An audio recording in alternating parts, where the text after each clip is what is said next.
ಅಸ್ಸಲಾಮು ಅಲೈಕುಮ್.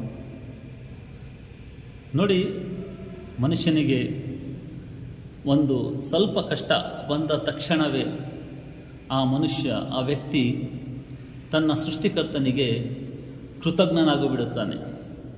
ಆ ದೇವನು ನನಗೆ ಕಷ್ಟಗಳನ್ನು ಕೊಟ್ಟಿದ್ದಾನೆ, ನನಗೆ ಕೊಡಬೇಕೇನು, ಇಂತಹ ಒಂದು ಶಬ್ದಗಳನ್ನು ಬಳಸುತ್ತಾನೆ.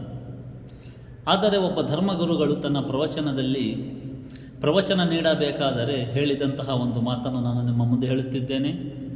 ಆ ಗುರುಗಳು ಹೇಳುತ್ತಾರೆ, ನಾನು ಒಂದು ಪ್ರವಚನದಲ್ಲಿ ಒಂದು ವ್ಯಕ್ತಿಯನ್ನು ವೀಕ್ಷಿಸಿದೆ.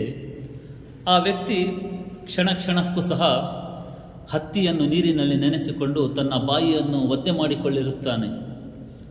ಇದನ್ನು ನೋಡಿದ ಧರ್ಮಗುರುಗಳು ಪ್ರವಚನದ ನಂತರ ಆ ವ್ಯಕ್ತಿಯನ್ನು ಕೇಳುತ್ತಾರೆ, ಏಕೆ ಮಗ, ನೀನು ಪ್ರತಿ ಕ್ಷಣಕ್ಕೂ ಸಹ ನೀನು ಹತ್ತಿಯನ್ನು ನೀರಿನಲ್ಲಿ ನೆನೆಸಿಕೊಂಡು ನಿನ್ನ ಬಾಯಿಯನ್ನು ಒದ್ದೆ ಮಾಡಿಕೊಳ್ಳುತ್ತಿದ್ದೀಯಾ ಎಂದು ಕೇಳುತ್ತಾರೆ. ಆಗ ವ್ಯಕ್ತಿ ಹೇಳುತ್ತಾರೆ, ಇಲ್ಲ ಗುರುಗಳೇ, ನನ್ನ ಬಾಯಿಯಲ್ಲಿ ಉಗುಳು ಉತ್ಪತ್ತಿಯಾಗುವುದಿಲ್ಲ, ಆದ್ದರಿಂದ ನನ್ನ ನಾಲಿಗೆ ನನ್ನ ಬಾಯಿಯಲ್ಲಿ ಅಂಟಿಕೊಂಡು ಹರಿದು ಆಗುತ್ತದೆ.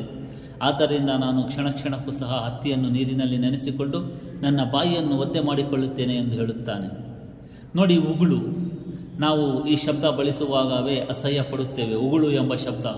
ಇಂತಹ ಒಂದು ಸಣ್ಣ ಅನುಗ್ರಹ ನಮ್ಮ ಬಾಯಿಯಲ್ಲಿ ಉತ್ಪತ್ತಿಯಾಗದೇ ಇದ್ದರೆ ನಮ್ಮ ಜೀವನ ವ್ಯರ್ಥವಾಗುತ್ತದೆ, ನಮ್ಮ ನಾಲಿಗೆ ಅಂಟಿಕೊಂಡು ಹರಿಯದ ಹಾಗೆ ಆಗುತ್ತದೆ. ಎಂದರೆ ಇಂತಿಂತಹ ಅನುಗ್ರಹಗಳನ್ನು ನೀಡಿದ ಆ ಸೃಷ್ಟಿಕರ್ತನಿಗೆ ನಾವು ಕೃತಜ್ಞತೆ ಸಲ್ಲಿಸುವುದನ್ನು ಬಿಟ್ಟು ಕೇವಲ ಒಂದು ಸ್ವಲ್ಪ ಕಷ್ಟಕ್ಕೆ ನಾವು ಅವನಿಗೆ ಕೃತಜ್ಞರಾಗುತ್ತೇವೆ. ಆದ್ದರಿಂದ ಬನ್ನಿ, ನಮಗೆ ಕಷ್ಟಗಳು ಬಂದರೆ ನಾವು ಸಹನೆ ವಹಿಸೋಣ, ತಾಳ್ಮೆ ವಹಿಸೋಣ, ಆ ಸೃಷ್ಟಿಕರ್ತನಲ್ಲಿ ಮೊರೆ ಹೋಗೋಣ, ಅವನಿಂದ ಕೇಳಿಕೊಳ್ಳೋಣ. ಆಗ ನಮ್ಮ ಕಷ್ಟಗಳು ನಿವಾರಣೆಯಾಗುತ್ತದೆ.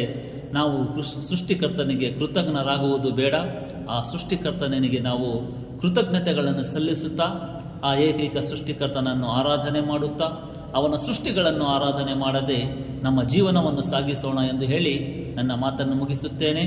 ಅಸ್ಸಲಾಮು ಅಲೈಕುಂ.